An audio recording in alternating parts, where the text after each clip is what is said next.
Monsieur le ministre de l'Intérieur, depuis que j'ai le loisir de vous observer sur différentes vidéos, ainsi que le président actuellement en place, j'ai de plus en plus de mal à reconnaître le pays pour lequel je me suis battu.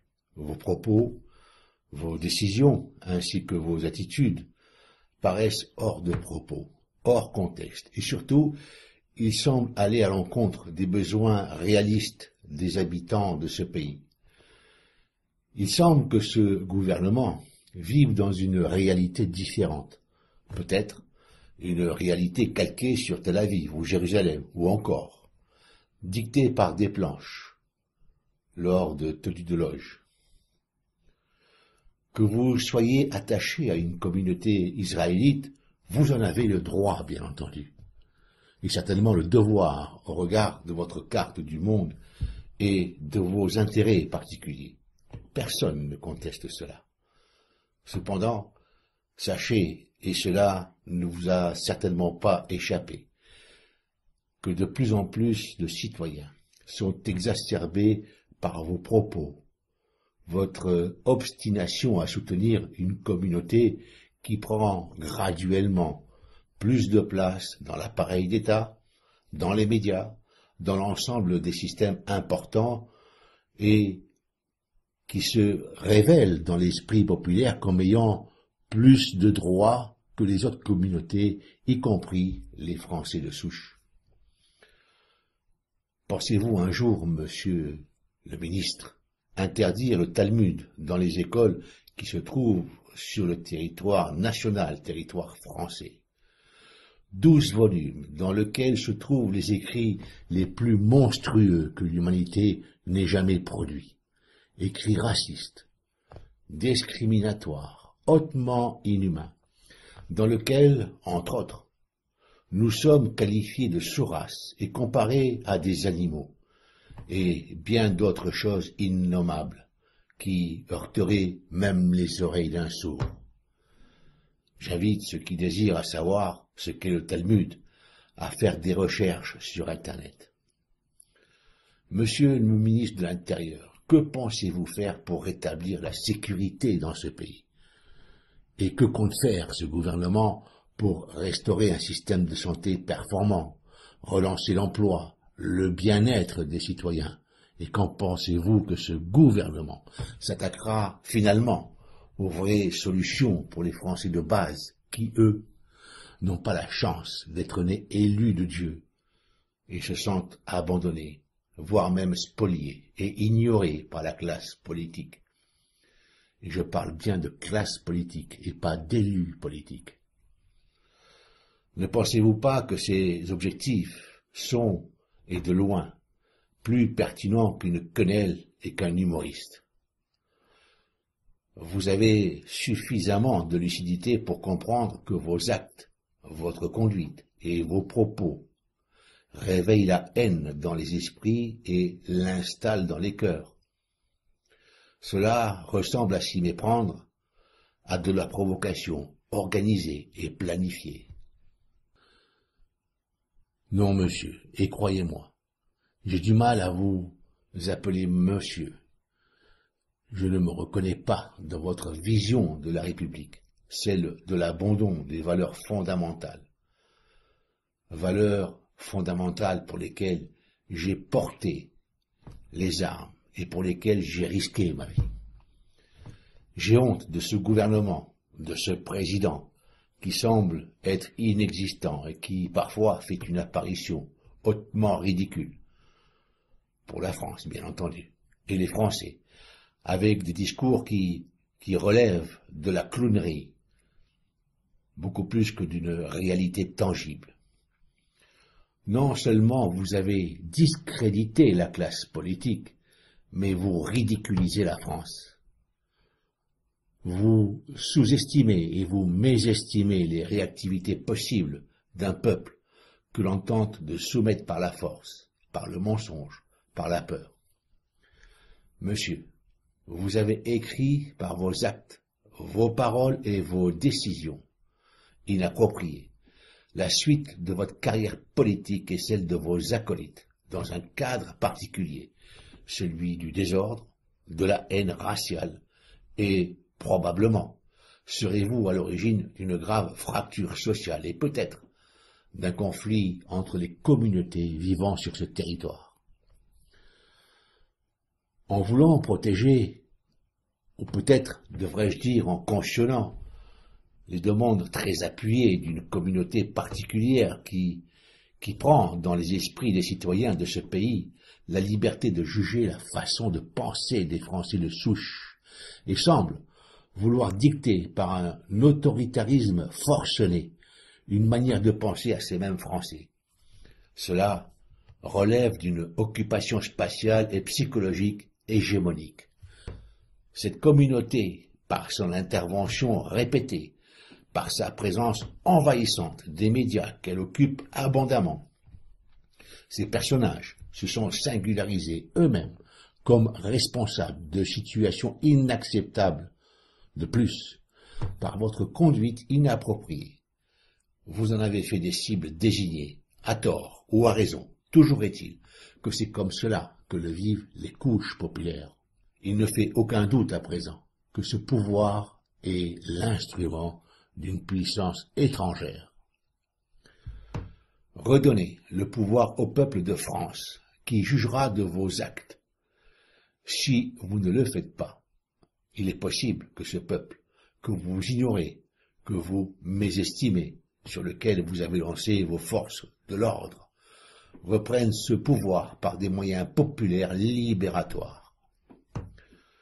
Vous vous êtes acharné sur un humoriste avec l'appareil d'État, le pot de terre contre le pot de fer, et vous dites que la République a gagné. C'est votre ego qui est probablement satisfait, et vous avez surtout satisfait le sionisme. Cependant, vous en ressortez diminué et avili, et la République vient de perdre sa fiabilité et son âme. Par vos propos et vos actes, et ceux de ce gouvernement et du président actuel, la République française a perdu sa liberté, sa crédibilité, sa force et sa sagesse. J'ai connu la période de ce grand monsieur qu'était le général de Gaulle. Croyez-moi, aucun de vous ne lui arriverait aux chevilles. Ce tact ostentatoire envers un humoriste ne vous honore pas, il vous discrédite, et avec vous ce gouvernement fantoche est totalement déprécié. Merci, vous avez confirmé votre incapacité et l'inaptitude de ce gouvernement qui a une idée très particulière, en décalage avec les souhaits de la majorité du peuple. Monsieur, vous êtes un ministre parmi d'autres, et vous passerez comme les autres. Vous êtes au service du peuple. Votre devoir, c'est l'administration dans votre secteur d'activité.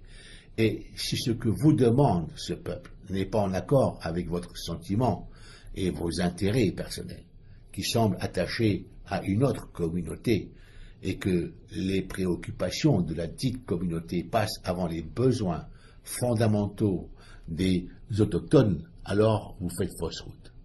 Par conséquent, vous avez toujours le loisir de rejoindre cette communauté dont je ne ferai pas l'éloge au regard de ce qui se passe en Palestine. La manière dont est éduquée la jeunesse israélienne dans ces territoires occupés, rejet et suspicion par rapport aux autres peuples.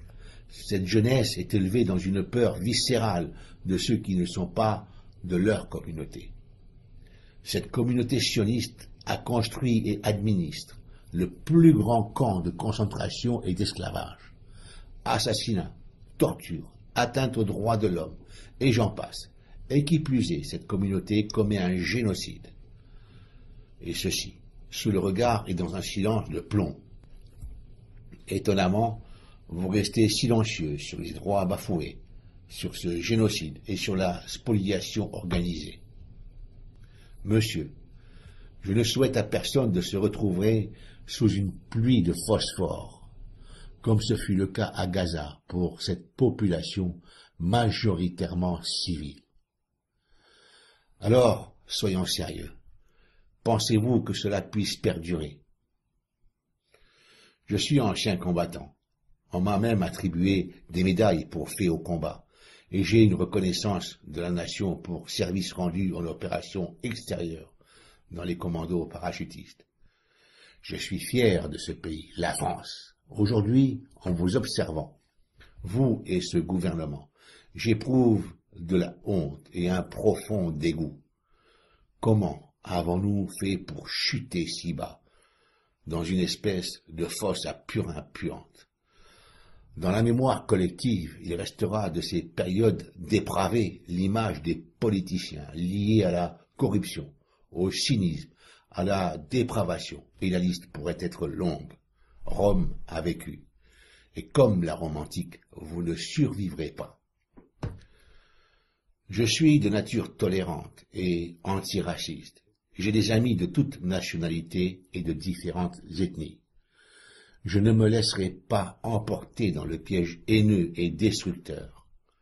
Je laisse ça à ceux qui en vivent et qui en font commerce et qui alimentent la haine envers leurs prochains, qui poussent à aller bombarder d'autres peuples avec de l'armement français, et ceci par médias utilisés à profit unique, et d'autres outils de propagande mis à disposition pour destruction de masse et déstabilisation de société. Vous impliquez nos soldats dans des conflits pour lesquels le peuple n'y trouve aucun intérêt. L'argent ainsi dépensé et les vies perdues pourraient être utilisés pour agir efficacement afin de solutionner quelques problèmes dans ce pays plutôt que servir à détruire d'autres pays ou systèmes au profit d'objectifs probablement nauséabonds.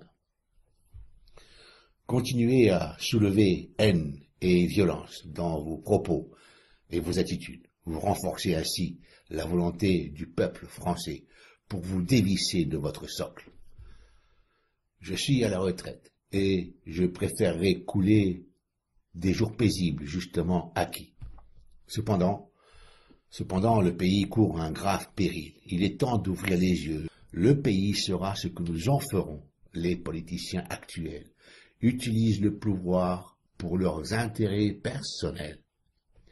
Il est essentiel de sortir de ce système et d'en créer un autre, plus humain, dans lequel l'État est au service du peuple et non d'une idéologie extérieure et contraire au bien-être des citoyens.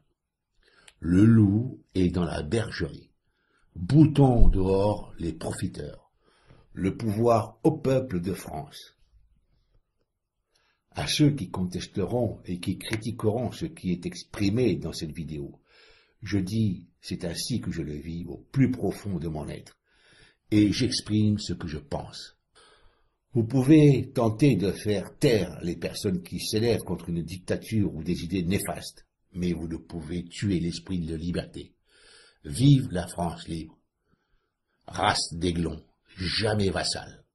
L'aigle de Jupiter, placé devant les dieux, descendit sur la terre, faire des envieux. Race d'aiglons, pris la balle à mire, pris la balle à bien, Français de 20 ans, Français de 20 ans, de son masque dur, rit au ciel hardiment.